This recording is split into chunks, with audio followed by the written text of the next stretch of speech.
কি করতেছি আজকে অতিরিক্ত গরম আছে। মুরগির বয়স 26 দিন রানিং। গরমের কারণে ফ্যান চলতেছে, এই পাশে ফ্যান চলতেছে, মুরগিকে স্প্রে করে দেওয়া হচ্ছে। আর আমি সিলিং ফ্যান বেশি একটা ব্যবহার করি না, কারণ সিলিং ফ্যান উপরে টিনের গরমটা টেনে নিয়ে আসে। এর জন্য আমি এই খাসা ফ্যান ব্যবহার করি। খাসা ফ্যান দামেও কম, প্লাস বাতাসটা খুব ঠান্ডা আসে, মুরগিও অনেক দূর পর্যন্ত আসে। এরকম এর থেকে একটু বড় মানেরটা দিলে আরও বেশি বাতাস দূরে আসে। আমার এই পর্যন্ত আসে প্রায়, একটা ফ্যান দেখা যায় 1-150 মুরগি কাভার করতে পারে একাত্তরে। আর এই যে অতিরিক্ত গরমের কারণে স্প্রে করে দেওয়াতে আলহামদুলিল্লাহ কখনো মুরগি স্টক করে না। কিন্তু যদি স্প্রে করে না দেয়, এর থেকে যদি গরম বেশি থাকে, তাহলে এই যে পানির পাইপ দেওয়া আছে, মোটর সেরে তারপর পুরো ফার্ম ভিজিয়ে দেয় এবং পুরো সকল মুরগিগুলোকে ভিজিয়ে দেয়। মাচায় মুরগি পালার এটা একটা বড় ধরনের সুযোগ সুবিধা। কেননা যদি মাচা না হতো, লিটারে পালন করা হতো, তো সেক্ষেত্রে এই সুযোগটা থাকতো না যে গরম লাগলে চাইলে মুরগিকে ভিজানো যেত না, লিটার ভিজে যাবে এই ভয়তে।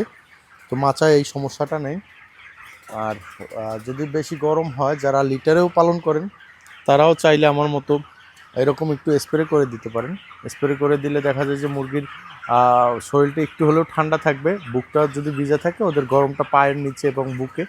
যদি মাচা হয় তো মাচাটা ভিজিয়ে দিলে পায়ের নিচটা ঠান্ডা থাকে এবং মুরগিটা যখন বসে বুকটা মাচার সাথে মিলিয়ে বসে যখন, তখন বুকটা একটু ঠান্ডা থাকে।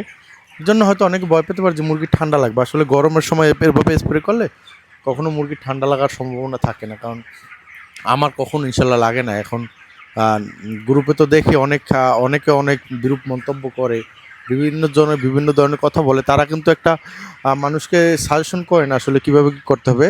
তো এভাবে সব জায়গায় আছে, আমার গ্রামেও আছে, বাহিরেও আছে, সব জায়গায় থাকবে।